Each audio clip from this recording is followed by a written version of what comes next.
네, 오늘 말씀의 제목은 양선입니다. 양선. 저희가 성령의 9가지 열매를 이렇게 쭉 하고 있었죠. 그래서 오늘은 양선입니다. 그 양선을 가장 잘 나타낼 수 있는 본문이 누가복음 10장 25절에서 37절 말씀이라서 이 본문을 우리가 오늘 함께 읽었습니다. 여러분께서는 착한 사람이십니까? 오늘날은 착하다, 착한 사람이다 라는 말은 뭔가 조금 양면성이 있는 그런 표현이 되어버린 것 같습니다. 뭔가 무조건 좋다 하기에는 좀 애매한 의미를 가집니다. 착하면은 왠지 바보 같다, 아니면 손해본다, 세상에서 늘 이렇게 밀린다라는 그런 의미도 왠지 요즘은 내포되어 있는 것 같습니다. 그래서 많은 사람들이 도리어 참 착하다라는 이 말을 좀 오히려 불리하다라고 생각합니다. 그렇지 않습니까? 야, 애기가 이게 있는데 진짜 예쁘면 야, 이게 진짜 예쁘네요 하는데 야, 이게 진짜 착하네요 하면은 이게 약간 돌려서 말하는 것이죠. 그래서 오늘날은 이 의미가 조금 약간 왜곡된 부분이 있지만 성경에서 말하는 착함은 그렇지 않습니다. 성경에서 말하는 착함이 바로 양선입니다. 성령의 열매로서 이 착함, 즉 양선은 세속적인 평가와는 차원이 다른 것입니다. 양선은 하나님의 성품에서 흘러나오는 적극적이고 실천적인 선함입니다. 자비로운 마음에서 멈추지 않고 실제로 삶 속에서 자기가 손해를 보더라도 감수하며 드러나는 그 착한 행동, 그것이 바로 양선이라는 것입니다. 오늘 이 본문이 선한 사마리아 비유는 우리에게 성경에서 말하는 양선이 무엇인지를 너무나도 잘 가르쳐주고 있는 본문입니다. 먼저 첫 번째로 양선이라는 것은 가까이 다가가는 마음인 것입니다. 오늘 이 본문에서 세 명의 등장인물이 비유 가운데 등장을 합니다. 제사장, 레위인, 사마리아인입니다. 제사장과 레위인은 강도 만난 자를 보고 어떻게 합니까? 그 강도 만난 자를 도와주지 않고 그냥 보고도 피하여 지나갑니다. 하지만 사마리아인은 그 강도 만난 사람을 보고 불쌍히 여겨서 가까이 다가가는 것입니다. 여기서 바로 양선의 출발점이 드러나는 것입니다. 양선은 무엇인가? 양선이라는 것은 감정에 머무는 것이 아닙니다. 감정에서 행동으로 옮겨지는 것, 그것을 바로 양선이라고 말하는 것입니다. 우리가 지난번이죠, 저희가 이제 성령의 9가지 열매를 하다가 좀 쉬어가지고 지난번에 양선 전에 무슨 열매를 우리가 말씀을 나눴습니까? 자비, 자비를 나눴습니다. 그런데 양선이랑 자비랑 이렇게 그냥 보면 거의 똑같은 것처럼 느끼셔요. 근데 거의 뭐 그렇다 봐도 무방합니다. 그런데 그러면 자비와 양선이 차이점이 무엇인가? 비슷한 거 맞거든요. 그 차이점이 무엇인가? 이게 조금 이게 사전적인 의미로 접근을 하면 조금 헷갈릴 수 있는데 제가 좀 쉽게 설명해 드리겠습니다. 자비는 그 성품의 상태를 강조하는 것이고 양선은 행동으로 이어지는 것을 강조하는 것이에요. 그렇게 이해하면 진짜 쉬워요. 해서 사실은 자비와 양선은 성령의 열매를 할 때 그냥 같이 묶어서 설교해도 괜찮아요. 그게 뭐냐면 자비는 상태, 그 성품의 상태를 말하는 거기 때문에 고통받는 자를 보고 연약한 자를 보면서 내 마음이 막 공감이 가고 내가 막 동정이 가는 그 상태, 그 상태가 자비예요. 자비가 있다. 그러니까 제가 그래서 자비 설교할 때 그릇을 계속 비유를 하지 않았습니까? 그릇이 큰 사람은, 자비가 있는 사람이 그릇이 큰 사람입니다. 이렇게 말씀을 드린 게, 자비라는 것은 내 마음의 상태, 저 사람을 보니까 정말 막 눈물 나고 막 돕고 싶고 막 긍휼이 나고 내 이면에 따뜻함이 올라오는 것, 이것이 바로 자비인 것입니다. 그런데 양선은 자비와 강조점이 조금 다릅니다. 양선은 무엇이냐면 자비가 그 내 마음에 저 사람 보니까 너무 긍휼이 생긴다, 아이고 안타깝다라는 마음이 생겼으면, 양선은 무엇이냐면 옳고 선한 것을 행하려는 그 의지와 실천, 이게 포인트라는 것이에요. 즉 자비가 생겨요. 그 자비가 생기면 그 다음에 양선으로서 그 사람을 돕는 거예요. 이게 이제 자비와 양선이에요.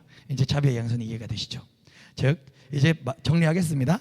자비는 내 내면의 마음의 상태에 포커스를 두고 있다면, 양선은 외적인 행동과 내가 이제 행하는 그 실천에 포커스를 두고 있다라는 것을 우리가 볼 수 있습니다. 즉 오늘 이 본문에서 보면 제사장과 레위인은 어떠합니까? 제사장과 레위인도 사람이면 그 강도 만나서 다 죽어가는 사람 보면요, 아마 이 불쌍한 마음은 분명히 있었을 겁니다. 근데 불쌍히 여기는 마음이 있었겠지만 자기의 뭐 이해타산 이게 이득과 맞물려 계산해 봤을 때 이 불쌍히 여기는 마음이 이 자신의 이득보다 크지가 않아서 지나쳤을 거예요. 만약에 뭐 정말 시간이 엄청나게 많고 막 그러다면 그냥 조금 도와줄 수 있었겠죠. 119에 전화 정도는 해줄 수 있었겠죠. 근데 이 레위인과 제사장은 가까이 가는 마음, 행동할 마음, 즉 양선의 마음이 없었습니다. 제사장과 레위인은 자신이 만든 하나님, 즉 자신이 통제 가능한 하나님을 믿고 있었습니다. 그래서 그들 속에서는 양선이 흘러나올 수 없었습니다. 이게 무슨 말이냐? 제가 또 어려운 말 했습니다. 왜 제사장과 레위인은 자기가 만든 하나님을 믿고 있었다라는 게 뭡니까, 목사님? 이게 지금 우리 한국 교회의 정말 절대 다수예요. 교회 다니는 모든 지금 대한민국에 1,000만 성도 안 됩니다. 안 될 겁니다. 그냥 우리 한 700만 성도 있다고 쳐봅시다. 오늘 이 시점에 하는 예수님 재림하셨습니다. 그때 심판대 앞에 섰을 때 그 700만 성도가 주님 앞에 들림받을 수 있다라고 생각하십니까? 저는 그렇지 못한 경우가 훨씬 많을 거라고 확신을 합니다. 왜냐하면 교회 다니는 동기와 목적이 진짜 예수 만나서 교회를 다니는 경우가 아닌 경우를 저는 훨씬 많이 봤거든요. 물론 저조차도 그 연약함 가운데 이렇게 내 자신을 먼저 돌아봐야 될 것입니다. 그렇지만 우리가 교회를 왜 다닙니까? 다 다를 거예요. 그냥 이제 외로워서 다니는 경우도 있을 수 있고, 그냥 친구 사귀려고 다닐 수도 있고, 사업의 확장을 위해서 다닐 수도 있고. 새로운 미국에 가면은 한인 사회에 합류하려면 교회를 다 다녀요. 믿음 없어도 다녀요. 그래서 미국 교회가 그렇게 많이 한국 교회가 쇠락할 수밖에 없는 이유가 가짜가 진짜 많아요. 미국 교회에서는 진짜로 예배 끝나고 같이 바베큐 파티하면서 맥주 한 잔씩 하는 경우가 굉장히 부지기수입니다. 왜냐? 믿음이 없어도 미국 사회에 오면 그 사회에서 생활을 하려면 교회를 다닐 수밖에 없거든요. 한국 사람들이 옛날에 다 그냥 불교라 했던 것처럼 미국에 가면 교회 가는 거는 그냥 예수를 위해서가 아니라 그 사회에 적응하려고 당연히 가는 거니까요.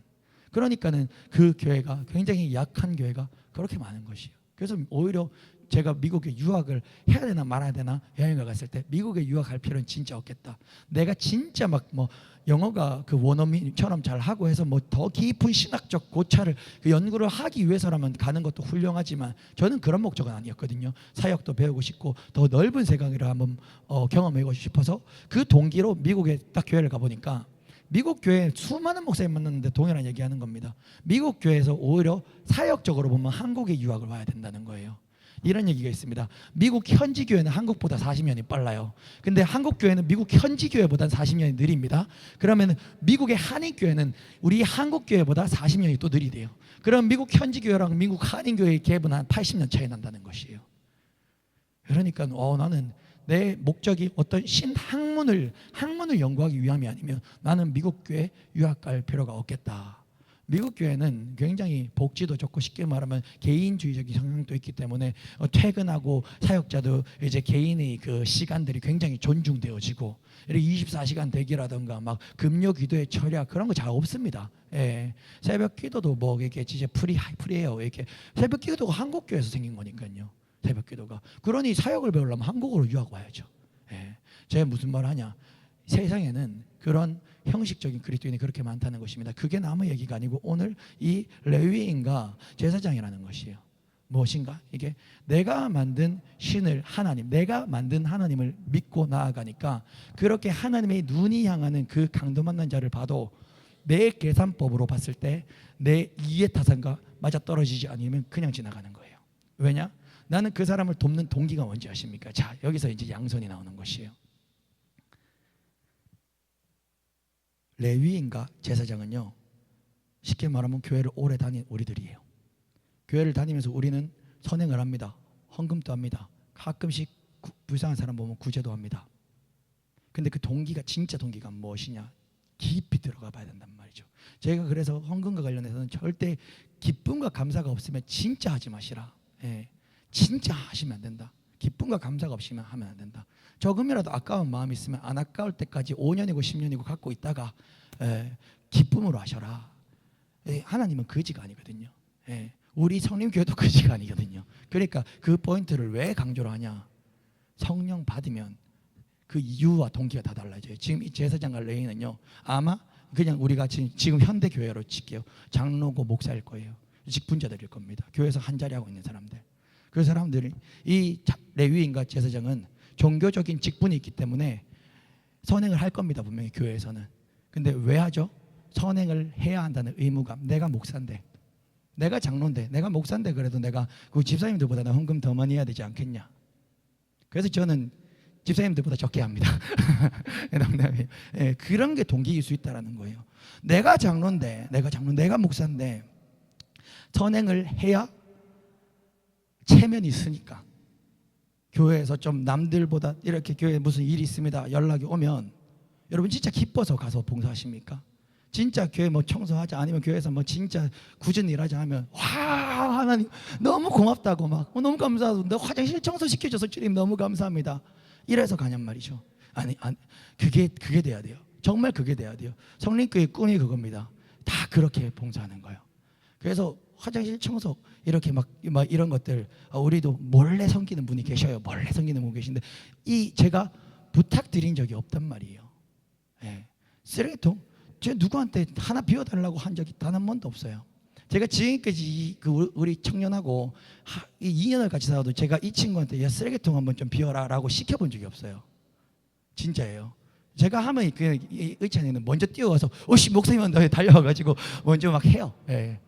근데 안 시킨단 말이에요. 왜? 모든 일이 기뻐서 해야지. 시켜서 하는 게 그게 뭐냔 말이죠. 그거 어떻게 그게 복이 오냔 말이죠. 정말 참을 수 없는 기쁨. 저는 그렇게 사역 배웠거든요. 와, 어떤 권사님 막 섬기고 싶은 난리예요. 목사님 나 좀 봉사 좀 시켜달라고. 아직 안 된다고. 때가 안 됐다고. 아직 더 기도하시라고 2년을 그 봉사 안 시켜줬어요. 저희 옛날에 있었던 교회요. 그 권사님 한 2년 정도 하루에 이게 진짜 10시간씩 저랑 같이 출근해가지고 기도하고 제 퇴근할 때 저랑 같이 상인동 살아가지고 교회는 동구고 저 차 타고 같이 다녔거든요. 저랑 같이 기도했어요. 권사님. 그거는 아픔이 있어요. 아들이 이렇게 생을 스스로 마감해서 먼저 떠난 그 아픔이 있어서 원래 이렇게 고신 측 이런 박사들 모여 다니는 교회를 다니다가 그 아픔을 겪고 그 마음의 울분과 고통과 이 통곡이 해결이 안 되는 거예요.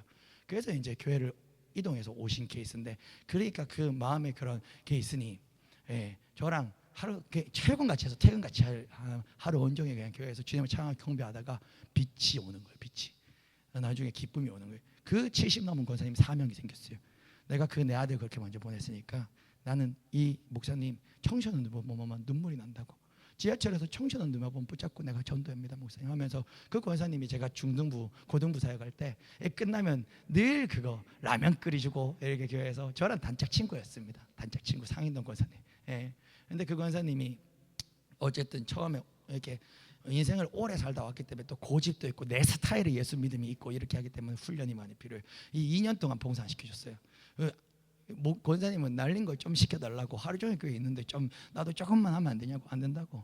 2년 지나고 나니까 그 다음에 목사님이 주방에 딱 넣어주더라고요.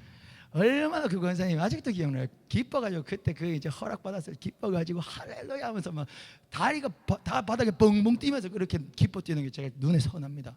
그뿐만이 줄 아십니까? 한상 형제라고 군인 형제가 있어요. 군인 형제인데 이제 신혼부부예요.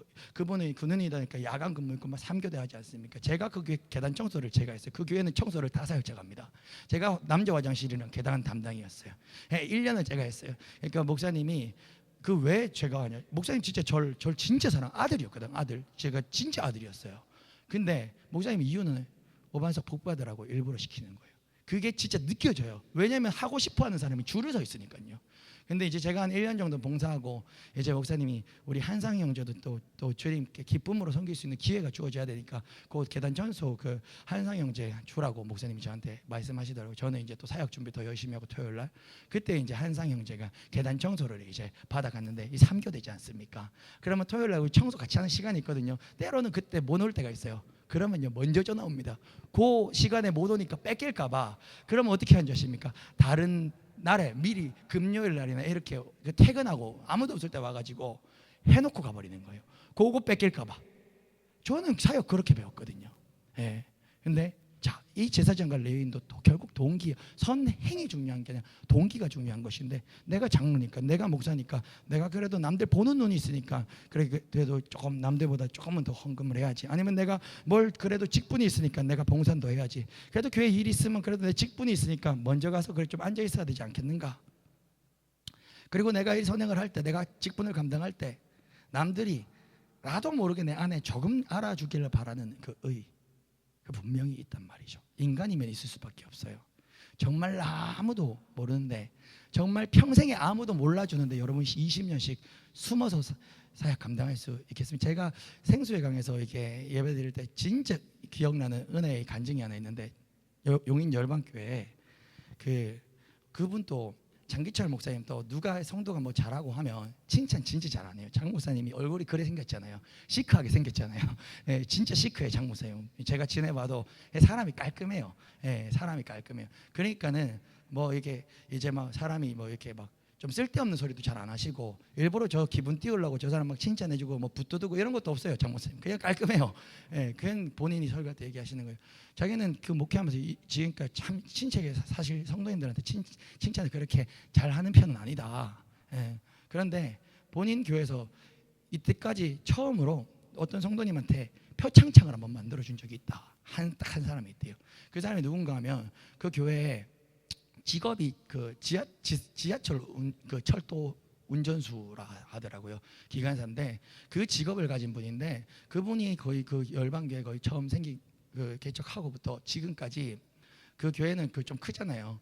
그 교회 청소를 그렇게 도맡아서 혼자서 하는 분이래요. 그래서 거기는 아직도 업체를 안 맡긴대요. 그분이 안 돼요. 그분도 뭐 3교대래요. 그 지하철이 그렇게 뭐 하니까. 그러면 아까 그 한상 형제처럼 그렇게 하는데, 목사님이 뭐 그 토요일은 교회에서 많이 주무시거든요. 목사님 또 강대상 지키면서 토요일은 그 주일 예배를 준비하세요. 그러면은 때로는 그 근무 시간 안 맞으면 뭐 그 껌껌해서 아무도 없는 줄 알고 있는데 갑자기 불이 퍽 켜지면 목사님 깜짝 놀란다고 합니다. 그분이 오셔가지고 그 교대 근무 끝나고 만 시간 안 맞으면 그 새벽에 2시에 3시에 와가지고 이 청소를 하신다는 거예요. 근데 이제 나중에 교회가 좀 더 뭐 커지고 하니까 혼자서 다 못 하시니까 그 분이 하는 딱 구역은 딱 정해놓고, 근데 그분이 20년을 그렇게 생겼답니다. 그 10년이 넘어갈 때 동안 목사님 칭찬 한마디를 안 했대요. 근데 야, 저건 진짜 충성이다 하면서 그 집안에 대한 간증을 해주는데 간증이 어마어마하더라고요. 그 자식이 둘이 있는데 하여튼 둘 다 굉장히 잘 됐어요. 근데 자기 실력으로 잘 된 게 아닌 게 딱 보이더라고요. 하나는 공무원이었던 것 같아요. 조금 다를 수 있는데 하나는 공무원이었는데, 공무원이면 사실 올라갈 수 있고 벌 수 있는 돈이 정해져 있는데 원체 거기에 성품이 또 인정을 받고 해가지고 나라에서 공무원인데, 그럼 미국인가 이렇게 유학을 보내가지고 그런 거 있잖아요. 외국에서 공부를 하고 막 공무원인데 들어오는 그런 제가 됐고, 또 하나 다른 하나는 그냥 뭐 일반 대학교를 가가지고 했는데 나중에 어떤 비전을 발견해가지고 뒤늦게 대학교 다 졸업하고인가 의전원인가 이 대학원을 그쪽으로 넘어가고 지금은 그 의사를 그 병원 레지던트 의사로 일하고 있다 하더라고요. 그러니까 그 둘 다가 뭔가 아예 고등학교 때부터 공부를 되게 잘해가지고 의대에 진학하거나 아니면은 뭐 이렇게 뭐 그런 케이스가 보니까 아니더라고요. 그러면서 그 얘기를 하면서 그 교회 처음으로 표창장을 만들어줬다 하더라고요. 그분한테 한 10년, 15년이 지났을 때 그것도 안 받는다고 정말로 너무너무 고사를 하셔서 목사님 화를 냈대요. 화를 냈다고. 이거는 괜찮다고, 내가 하나님께 기도해보고 어쨌든 감동도 있고 해서 하는 거니까 괜찮다고 화를 내면서 어거지로 만들어가지고 너무 혼을 내면서 이렇게 드렸다, 이런 얘기를 하신 적이 있어요. 그걸 들으면서 저도 예전에 교회에서 그렇게 훈련을 받았고, 그게 맞지. 그분 뭐 목사님이 시켜서 했었겠어요? 아니거든요. 자, 이 설교 듣고 갑자기 이번 주부터 갑자기 뭐 교회 봉사도 하지 마십시오. 그거는 안 됩니다. 그건 안 됩니다. 금지입니다. 제가 그냥 포인트가 뭔지를 기억하시고, 결국 동기라는 거예요. 모든 것이요. 모든 것이 근데 사실은 저는 이런 감사함이 있어요. 여기 계신 분들이 그런 동기가 다들 보여요. 있어요. 정말 느껴져요. 저는. 다 자발적이에요. 지금까지 우리의 만남 가운데 모든 것들이 자발적이었어요. 제가 그걸 너무나도 잘 알아요. 저도 그게 목회 철학이었고, 그래서 저는 여러분들한테 참 감사함을 느끼고 참 너무 기대가 되고 그래요. 뭐 부족해서, 여러분들이 부족해서 이 설교를 하는 게 아니고 지금 이 설교의 내용이 그 부분을 지금 가르치시는 것이기 때문에 제가 말씀을 드리는 거예요. 절대로 여러분이 부족해서 제가 말씀을 드리는 건 아닙니다. 그런데 이 제사장과 레위인은 결국 그거였던 것이에요. 결국 제사장과 레인이 진짜 도움이 필요한 강도 만난 자를 보고도 왜 지나쳤는가? 아무도 보는 이 없으니까 지나친 거예요. 아무도 자신의 선행을 알아줄 수 있는 사람이 없으니까 지나친 게 다양한 이유가 있겠지만 신학적으로 4가지 이유를 또 얘기할 수 있는데 저는 그거 다 생략하겠습니다. 제사장과 레인이 강도 만난 사람을 그냥 지나친 이유는요, 아무도 알아주는 사람 없으니까, 아무도 인정해주는 사람 없으니까, 아무도 몰라주니까 갔던 겁니다. 그러나 사마리아인은 달랐습니다. 성령의 열매로서의 양선은 절대 그렇지가 않습니다. 양선은 그 동기가 오직 하나님의 것인 것입니다. 강도 만난 자를 볼 때 누가 나를 내 선행을 알아준다 몰라준다 이거 아닙니다. 그냥 하나님의 긍휼이 내 속에서 흘러나오는 것입니다. 그래서 가까이 다가가게 되는 것입니다. 즉 양선이라는 것은 선행이 내 그냥 감정에만 머물러 있지 않고 행동까지 옮겨지는 것, 이것이 바로 성령이 주신 양선입니다. 이것은 성령 충만해야만이 우리한테 나올 수 있는 것이에요. 여러분들이 설교 듣고 야 그래 양선까지 가야지, 양선까지 가야 되겠어, 내가 이제 그 마음만 안 머물고 양선까지 가야 되겠어 하고 이빨을 꽉 깨물고 선행을 해봤자 그건 양선이 아니에요. 저는 이렇게 됐으면 좋겠어요. 마가도 나왔으면 좋겠어요. 집사님 그만 불쌍한 사람들 그만 도와주시라고 집사님 집안 뿌리 뽑히면 어떡하냐고. 안 됩니다 해도 정말 마가도 성령이 막 그 감동시켜가지고 양선이 나오는 그런 우리 성도님들이 되고 제가 되기를 너무나도 소원하는 것입니다. 사랑하는 성도 여러분, 적용하겠습니다. 우리 주변에 강도 만난 자와 같은 이들이 없습니까? 오늘 우리는 그들을 보고 피하고 있지는 않습니까? 우리 가정과 우리 직장과 또 교회 주변 이웃 중에 내가 지금 다가가야 할 사람이 누구입니까? 두 번째로 양선은 희생을 감수하는 손입니다. 사마리아인은 기름과 포도주로 상처를 싸매고 자기 짐승에 태워서 여관으로 데려갔습니다. 그리고 자기 돈을 써가면서 부족하면 돌아와서 갚겠다, 여관 주인한테 더 챙길 것 있으면 더 챙겨주라 하고 떠납니다. 이것은 단순한 친절이 아닙니다. 이것은 자신의 자원과 자신의 돈과 시간을 기꺼이 쏟는 희생적인 선행입니다. 즉 자기가 손해보고 돕는 것이라는 것이에요. 즉 양선이라는 것은 계산하지 않고 자신의 희생을 내가 손해를 봄에도 불구하고 감당하는 것, 성령이 감당시키시니 감당하는 것, 그것이 바로 양선인 것입니다. 그래서 아까 얘기했듯이 이거는 우리의 의지와 우리의 결단과 우리의 노력으로 되는 것은 아니라는 것입니다. 이 부분이 바로 세상 모든 종교와 우리 크리스찬 기독교의 차이점입니다. 왜냐하면 세상 모든 종교는요 선행을 하는데 선행을 해서 구원을 받으라 그래요. 그러니까 세상 종교들은요 선행으로 구원을 받습니다. 하지만 우리 교회는요 그렇게 말한 적이 단 한 번도 없습니다. 여러분 구원 어떻게 받습니까? 여러분 이 강도 만난 사람 도와주면 구원 일어납니까? 아닙니다. 그렇게 구원받는 거 아닙니다. 우리는 예수 이름 믿으면 구원받는 것입니다. 오직 유일합니다. 예수 피로 우리는 구원받는 것입니다. 그러면 우리는 왜 선행을 하는가? 바로 성령의 9가지 열매가 뭐예요? 성령의 9가지 열매는 성령이 임하면 열매가 나타난다는 게 열매지 않습니까? 우리는 이 양선이요 성령으로 말미암아 맺혀지는 것이고, 그러면 기독교인들은 이기적인 거 아니냐? 아닙니다. 기독교인들은요 예수를 믿습니다. 그 피 공로로 구원받았습니다. 그러면은 내 안에 이제 성령님이 계십니다. 성령님이 내주 역사하시면서 성령님이 계시니까 우리에게는 양선이라는 열매가 자동적으로 맺혀지는 것입니다. 그래서 우리는 그 양선으로 누군가를 돕는 것입니다. 여러분 그러면 자 다른 타 종교와 우리 기독교를 볼 때 뭐가 더 깨끗한 선행입니까? 타 종교가 선행을 해서 구원을 받는 것은요 사실은 자기 쫓아고 하는 거예요. 거래란 말입니다. 우리 크리스찬들이 하는 선행은요 조건이 없어요. 예수가 날 위해 십자가에 못 박혀 죽으셨으니 그 사랑으로 말미암아, 감사로 말미암아, 성령으로 말미암아, 맺혀진 열매로 말미암아 어떤 것도 바라지 않고 내가 손해를 봄에도 불구하고 저 사람을 도울 수 있는 선행, 기대지도 바라지도 않는 그 선행, 이제 무슨 선행이 진짜 선행입니까? 그래서 양선은 성령의 열매라는 것입니다. 저도 간증이 하나 있어요. 제가 이 양선이 이거는 내가 한 게 아니다, 성령이 주신 양선이다 했던 간증이 있는데, 이건 정말로 이게 살다가 한 번밖에 못 경험할 일이에요. 이거 다시 하라면 못 할 것 같아요. 옛날에 2018년도에 제가 이제 부교육자로 사역을 하고 있을 때 그 교회 담임 목사님이 이렇게 타지에 이렇게 부흥 강사로 이렇게 가게 됐습니다. 전남 화순, 여기서 멀죠. 거기에 이제 부흥 강사로 가서 그 교회가 조금 어려운 교회라서 계속 이제 좀 몇 달간 계속 정기적으로 가서 집회를 계속 해주면서 그 교회를 다시 불씨를 살리는 그런 과정 가운데 있었어요.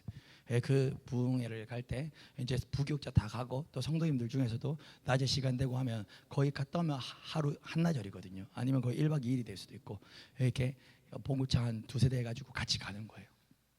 부흥회를 하면 여기도 이제 하여튼 뭐 몇 번 갔는데 어떤 한 예배가 아직도 기억나요. 너무 뜨거워가지고 그 곳에 있는 성도님들이 집에 갈 생각을 안 해가지고 그때도 이제 우리 하루 종일 예배하거든요. 진짜로 이렇게 뭐 교회 2시에 도착하면요. 도착했으니까 기도하자 그래요 목사님이. 그럼 도착하면 일단 2시간 기도해요. 그러면 이제 또 정신 차리고 밥 줘요. 밥 먹었으니까 이제 저녁에 7시 반쯤 되면 예배 시작하니까 사역자는 예배 준비해야 되니까 또 기도하자 그래요. 그럼 2시간 예배 준비한다고 또 기도해요. 그러면 이제 7시 반 되면 성도들이 와요. 성도들이 왔으니까 이제 예배하자 해서 예배를 하면요. 예배가 뜨거우면 5시간 6시간 하거든요. 그래서 그때도 새벽에 한 2시 이런 식으로까지 예배를 그냥 막 5시간씩 막 이렇게 예배를 하는 겁니다. 막 난리가 나죠. 교회 다 뒤집어지고 난리가 나죠. 이제 집회 끝나고 거기 담임 목사님도 뒤집어지고 모두가 뒤집어지는 거예요. 싸운 성도들 있으면 나오라 그래가지고 둘이 안수하고 화해시키고 막 하여튼 그런 사역 하는 거예요. 이제 목사들 중에 목사 같은 개념이니까 이렇게 그 교회를 도우러 간 거니까 이렇게 딱 하고 한 새벽 2시 이렇게 딱 끝나고 이제 다 끝나서 이제 거기 화순에서 우리는 대구로 와야 되는 거예요. 오는데 그 시간이 얼마나 오래 걸립니까? 그래서 근데 그 운전을 제 유일한 남자 사역자니까 또 제가 해야죠. 해갖고 이제 화순에서 이렇게 오는데 제가 기억으로 정확한 시간은 기억이 안 나는데 아마도 그 화순에서 여기 경상도로 오는 도로가 별로 안 좋더라고요. 경상도랑 전라도는 도로가 별로 안 좋아요. 거기서 거의 계속 고속도로가 2차선이었던 걸로 제가 기억을 해요. 2차선으로 쭉 오는데 거의 제가 집 도착했을 때가 5시 이렇게 아침 됐을 겁니다. 그러니까는 거의 이제 고속도로 올 때는 거의 새벽 그 시간에 이렇게 운전하고 왔는데 이제 거의 다 왔을 때 있지 않습니까? 그 제가 고속도로 이름 이런 건 몰라요. 전 내비 찍고 보고 다니니까. 근데 그쪽에 화순에서 이렇게 오다가 한 2시간 이상 와가지고 거의 다 와갈 때 보면 그 화원 쪽 가기 전쯤에 이게 그쪽으로 화원 쪽으로 옥포 뭐 인쪽으로 지나오더라고요. 제 기억에. 근데 그 전에 보면 터널이 연달아서 계속 나오는 데가 있어요. 거의 대구 다 와가지고요. 한 3-4개가 조금 계속 쪽쪽쪽쪽 나오는 데가 있거든요. 그쯤이었어요. 한 새벽 4시쯤 됐나요? 운전을 하고 쫙 가는데 저도 비몽사몽이죠 사실은. 뭐 잠도 못 자고 지금 이렇게 밤새도록 그러고 이게 오니까. 근데 그 터널을 오는데 그러니까 차가 진짜 없었어요. 그 시간에 그 도로는 차도 안 다니고 차 한 대 쉥 지나가도 한 뭐 2-3분 동안 그냥 한 5분 동안 길게는 그냥 다니도 차 한 대를 못 보거든요. 저는 뭐 봉고차를 타고 하니까 그렇게 과속도 안 하고. 그런데 하여튼 그 연달아 터널이 있는 데서 딱 이제 터널 딱 진입해서 가는데 승용차 한 대가 차선이 딱 2차선이었고요. 그리고 터널 안에 진입을 했는데 승용차 한 대가 거북이 뒤집어지듯이 뒤집어 누워서 가로로 이렇게 있는 거예요. 저도 박을 뻔했어요. 박을 뻔했는데 그래도 다행히 가로로 있는데 그게 가로로 있지만 한쪽엔 벽에 박고 가로로 있어서 약간 옆 차선을 살짝 거의 들어갈랑 말랑 하면서 하여튼 2차선을 완전 막고 있었어요.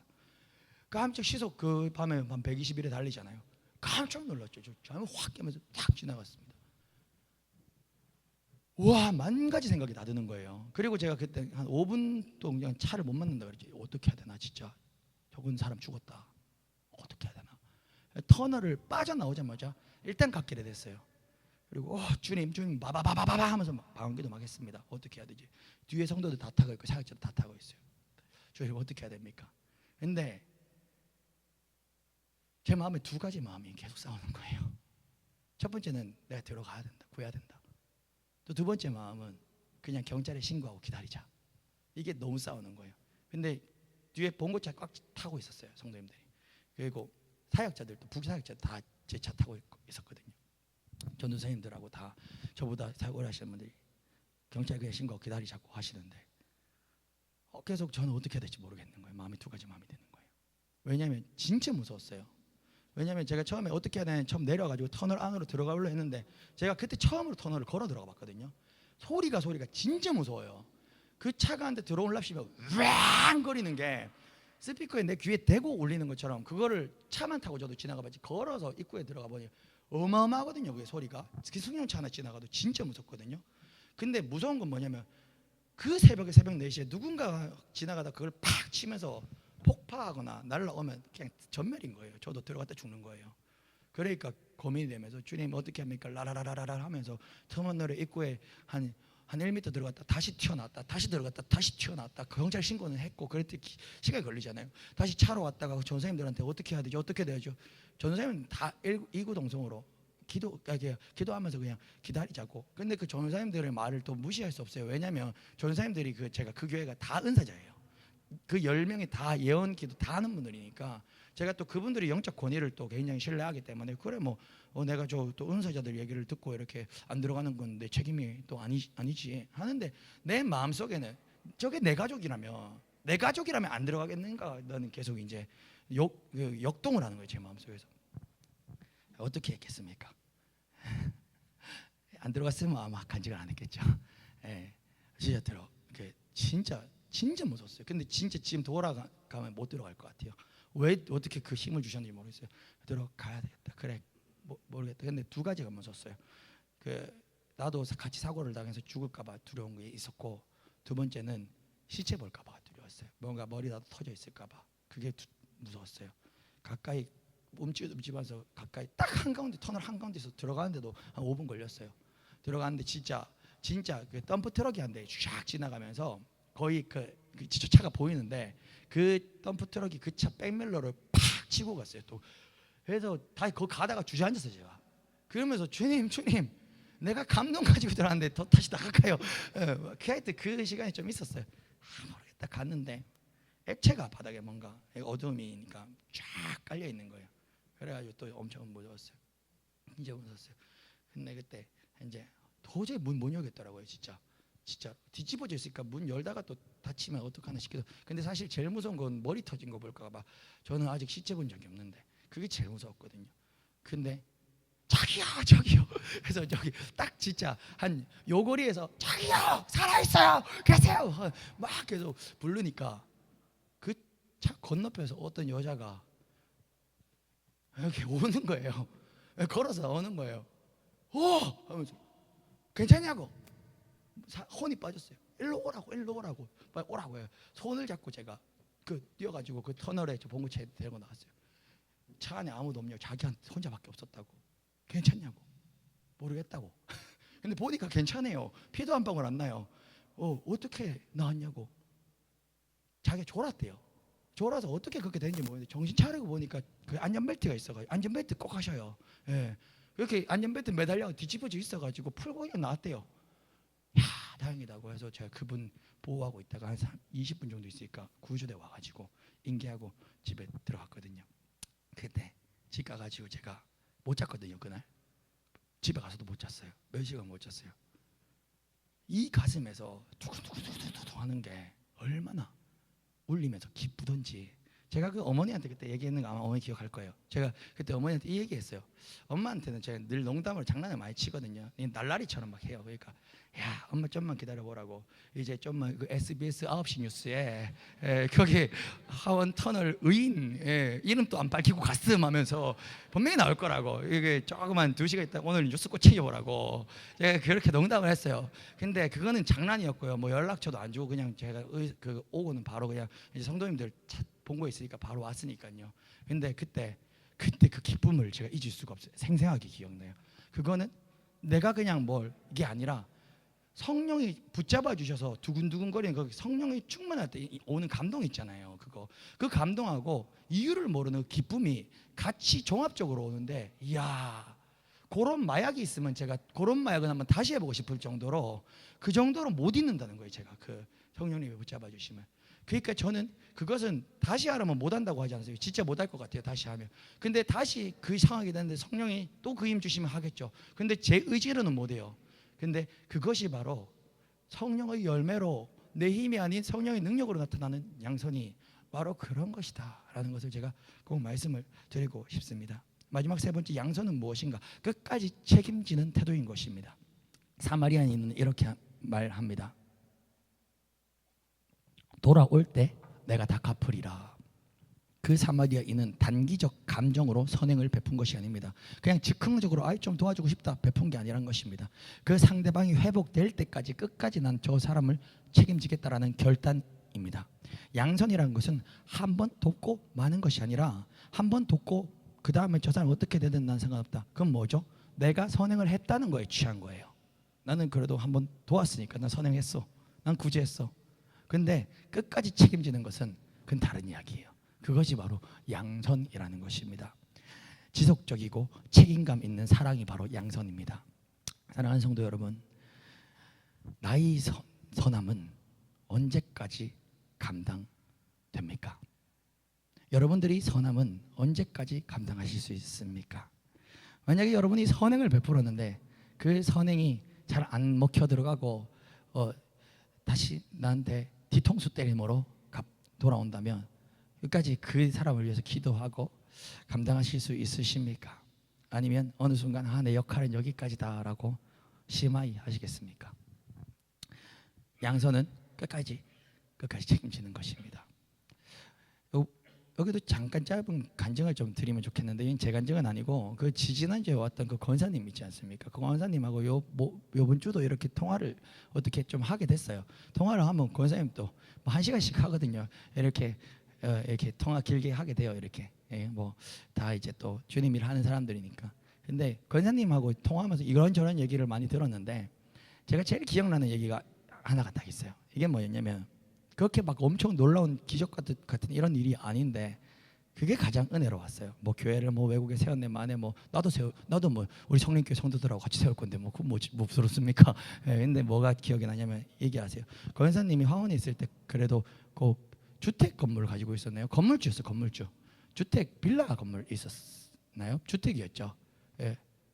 좀 몇 세대 사는 단독 주택 건물이 있었을 거예요. 그러니까 집 주인이, 그러니까 세입자가 있었어요. 그 집에 세입자가 있었는데 그 세입자 직업은 화원교도소 대구교도소의 교도관이었다고 합니다. 권사님이, 그 권사님 진짜 전도 열심히 하고 잘하거든요. 권사님 그 진짜 전도는 진짜 거의 그 혀를 내두를 정도로 어마어마하게 해요. 근데 권사님이 그 집 세입자가 교도관이었는데 오고가면서 볼 때마다 예수 믿으라고 전도를 했대요.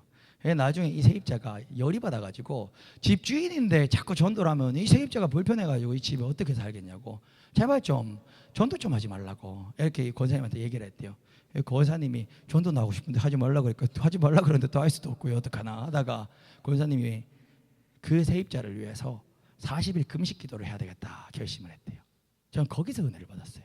야, 그 다음인데 이 자식 내가 구원이 티켓 주는데 네가 안 받아, 그럼 너는 이 자식을 지옥에 뗄 겁니다 하고 그냥 이렇게 심하게 해도 아무렇지 않은데, 쉽게 말하면 그 사람을 위해서 40일 금식 기도를 하기로 작정을 했다는 거예요. 물론 40일 내도록 굶는 건 아니겠죠. 뭐 어느 시간을 빼놓고 금식을 하거나 하겠죠. 그렇지만 그거 쉽지 않고 그것도 쉽지 않거든요. 내 아들 내 딸도 아니고 내 남편 내 남편도 아니고 우리 집 세입자를 위해서 말이죠. 40일 금식 작정 기도를 하는데 20일쯤 됐는데, 권사님 얘기로는 그 밑에 집에서 정말 큰 부부싸움이 일어났대요. 가전제품 창밖으로 날아가는 그런 싸움이지 않습니까? 난리난 막 온 동네 사람 나오는 그 싸움이 났대요. 그래가지고 권사님도 나가지고 왜 그러냐고 이거 부부싸움 났다고. 그러니까 그 남편인가가 이렇게 얘기를 했는데, 그래가지고 권사님이 하여튼 뭔 얘기 중에 그 가운데 또 전도해요. 또 전도. 내가 기도하고 있다고, 당신 가정을 위해서 내가 지금 40일 사실 금식 기도하고 있다고 하면서 뭐 위로의 말을 한다고 했겠죠. 그러니까 이 사람이 평생에 교회를 가본 적이 없는 사람이에요. 금식이 뭔지를 처음 들어본 거예요. 금식 기도가 뭐냐 물어봤대요, 권사님한테. 금식 기도는 밥 안 먹고 예수 믿게 해달라고 기도하는 거다라고 하니까 세입자가 그럼 금식 기도하지 말라고. 금식 기도하지 말고 지금 저 옆에 저 인간한테는 얘기가 옆에 내니까 저쪽 대고 저 교회 쪽 가라고 이래 붙다는 거예요. 그래가지고 그 여편녀를 데리고 교회를 갔다라는 겁니다. 근데 그 여편녀 그분께서 은혜를 그렇게 받으셔가지고 완전 성령의 사람이 돼가지고 온 가족을 전도하고, 그 가족이 거의 1세대였나 봐요. 친가 외가를 싹 다 전도하고, 그 다음에 지금 이사를 갔는지 해가지고 지금 한국교회는 아니고 다른 데를 갔다는데 그 가정이 어떻게 됐냐면 지금은 그분이 그 옆에 있는 그분이 그 권사님보다 훨씬 더 하나님이 하나님께 미쳐서 지금 날만 뜨면 그냥 주님 일한다 이렇게 얘기를 하시더라고요. 그리고 사업적으로도 거기 있으면서 이렇게 많이 올라와가지고 무궁화 몇 개라 그러던데, 교도소에 무궁화 몇 개 교도관으로 해가지고 올라가가지고 참 복 받았다면서 지금 또 해서 밥 먹고 주님 일한다고 거기. 본인 권사님도 대단하거든요. 본인보다 더 주님에 더 많이 헌신하고 그렇게 행복하게 잘 살고 있다 이 간증을 하시더라고요. 제가 그걸 딱 들으면서 참 은혜를 받았어요. 야, 내가 누구 우리 성도님을 위해서 40일 금식 기도를 내가 할 마음이 있는가? 그런 눈으로 쳐다보지 마시고 하라면 해야죠. 하라면 해야죠. 당연히 해야죠. 그 이상도 해야죠. 근데 하라는 소리가 아직 안 들립니다. 밥 먹고 힘내서 기도하겠습니다. 아직까지는. 그러니까는 어떤 한 영혼을 위해서 해봤는데 안 되는 그 영혼을 위해서 그 영혼이 예수 안 믿는다고 그 권사님한테 손해 오는 게 뭐가 있습니까? 근데 도대체 뭔가 그거는 그게 양손이라 이거죠. 그래서 제가 그 얘기가 참 은혜로웠다라는 것입니다. 사랑하는 성도 여러분, 말씀을 맺겠습니다. 양손은 끝까지 또 책임지는 태도가 양손입니다. 말씀을 맺겠습니다. 예수님께서 오늘 이 본문을 단지 착하게 도덕적으로 윤리적으로 살라라고 주시는 메시지의 본문이 아닙니다. 사실 예수님 자신이 이 땅에 오신 참된 사마리아인이십니다. 우리 모두 저와 여러분들이 바로 이 본문에 나오는 강도 만난 사람이었습니다. 우리는 죄와 고통에 쓰러진 인생이었습니다. 우리를 도울 자는 이 세상에 아무도 없었고 모두가 그냥 지나쳤습니다. 우리는 스스로 일어날 힘도 없는 그런 인생들이었습니다. 그때 예수님께서 우리를 보고 불쌍히 여기셨습니다. 그리고 하늘 보자 버리시고 기꺼이 이 땅에 저를 위해서, 여러분들을 위해서 내려오셨습니다. 그분은 단지 위로의 말씀만 건네주신 분이 아니십니다. 예수님은 십자가에서 자신의 생명을 내어주셨습니다. 우리를 위해 기꺼이 희생하셨습니다. 그리고 지금도 성령으로 저와 여러분 안에 거하십니다. 그리고 이렇게 말씀하시죠. 내가 너를 끝까지 책임진다. 예수님의 선함은 결국 은혜로 주어진 양선입니다. 그래서 우리 인생 가운데 나타날 그 모든 양선은 우리 안에 나타나는 것이 아니라 복음의 은혜에 반응하는 나의 삶의 열매인 것입니다. 그래서 내가 좀 착한 일을 해봐야지, 이거는 그것도 좋긴 좋지만 의미가 없습니다. 우리가 착한 일이 나오는 것은 복음의 빚진 자 되어 그 열매로 양선 착함이 흘러나오는 우리 주의 성도님들 되시길 예수 그리스도 이름으로 간절히 축원합니다. 아멘. 그래서 오늘 또 하나님은 저와 여러분들을 통하여 누군가에게 우리가 진짜 이웃 되어 주기를 원하십니다. 여러분, 우리는 성령 안에서 양선의 삶을 살 수 있습니다. 왜냐하면 예수님이 그와 같이 우리에게 하셨기 때문입니다. 그러니 우리가 이 시간은 이렇게 고백했으면 좋겠습니다. 주님이 내게 그러하셨듯이 저도 오늘 다 지나가 버렸네요. 이 한 주 누군가 주님이 저한테 하신 것처럼 기꺼이 하겠습니다. 저도 기꺼이 내 손해를 감수하고로서라도 주님의 뜻에 순종하겠습니다. 주님, 그리고 내게 보여주신 그 영혼 끝까지 책임지겠습니다. 그것이 우리의 고백이 되길 소망합니다. 바로 이 고백이 복음이 맺는 열매요, 성령이 우리 안에 주시는 양선의 삶입니다. 예수님은 우리의 선한 사마리안이 되셔서 십자가로 우리를 살리셨습니다. 이제 우리는 그 선하심을 따라 성령 안에서 실제의 양선을 행하며 살아가는 우리 모든 성도님들 되길 예수 그리스도 이름으로 간절히 축원합니다. 아멘.